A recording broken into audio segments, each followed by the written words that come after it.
പാലക്കാട് കല്ലടിക്കോട് നടന്ന youth league പൊതുസമ്മേളന വേദിയിൽ Rahul Mamkootathil MLA എത്തി. ലൈംഗിക ആരോപണ വിവാദങ്ങൾക്ക് ശേഷം രാഷ്ട്രീയ പൊതുയോഗത്തിൽ ആദ്യമായാണ് രാഹുൽ പ്രസംഗിക്കുന്നത്.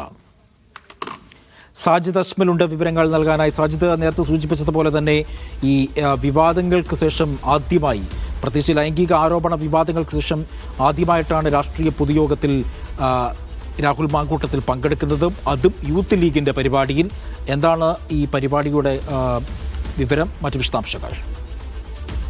അജി, കരിമ്പ പഞ്ചായത്ത് മുസ്ലിം ലീഗ് യൂത്ത് കമ്മിറ്റിയാണ് യുവരോക്ഷം എന്ന പേരിൽ പരിപാടി നടത്തിയത്. മുഹമ്മദ് അലി കരിമ്പ നയിക്കുന്ന ഈ ജാഥയുടെ സമാപനം കല്ലടിക്കോട് ദീപ ജംഗ്ഷനിൽ വെച്ചായിരുന്നു.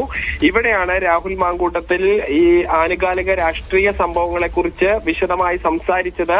നമുക്കറിയാം, ലൈംഗികാരോപണ വിവാദങ്ങൾ ഉണ്ടായതിനു ശേഷം ഇത്തരമൊരു പൊതുയോഗത്തിൽ ആദ്യമായാണ് രാഹുൽ മാങ്കൂട്ടത്തിൽ പങ്കെടുക്കുന്നത്. നേരത്തെ എല്ലാം തന്നെ MLA എന്നുള്ള നിലയ്ക്കുള്ള ഔദ്യോഗിക പരിപാടികളിൽ പങ്കെടുത്തിരുന്നു. അത് വളരെ പതുക്കെ പങ്കെടുക്കുകയും ഏറ്റവും അവസാനം കഴിഞ്ഞ ദിവസം മന്ത്രിക്കും CPM MLAക്കൊപ്പം വേദി പങ്കിട്ട പട്ടയമേളയിൽ പങ്കെടുത്തു.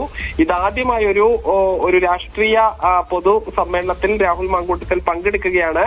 ഈ കോൺഗ്രസിൽ നിന്ന് അദ്ദേഹത്തെ പ്രാഥമിക അംഗത്വത്തിൽ നിന്ന് പുറത്താക്കിയതിനു ശേഷം കോൺഗ്രസിന്റെ ഒരു പരിപാടിയിലും ഇതുവരെ രാഹുൽ മാങ്കൂട്ടത്തിൽ പങ്കെടുത്തിട്ടില്ല. മുസ്ലിം ലീഗിന്റെ പരിപാടിയിലാണ് പങ്കെടുത്തത്. ഇന്ന് ഈ കല്ലടിക്കോട് നടന്ന ഈ പരിപാടിയിൽ പങ്കെടുത്ത് വളരെ വിശദമായി ആനുകാലിക രാഷ്ട്രീയ സംഭവ വികാസങ്ങളെ കുറിച്ച് രാഹുൽ മാങ്കൂട്ടത്തിൽ സംസാരിച്ചു. ഒരു പക്ഷേ ഇനി തദ്ദേശ തെരഞ്ഞെടുപ്പ് അടുത്ത് നിൽക്കുകയാണ്. കോൺഗ്രസിന്റെ വേദിയിലും താമസിയാതെ വരാനുള്ള സാധ്യതയാണ് നമ്മൾ കാണുന്നത്. ശരി, സാജിദ് അജ്മലാണ് വിവരങ്ങൾ നൽകിയത്.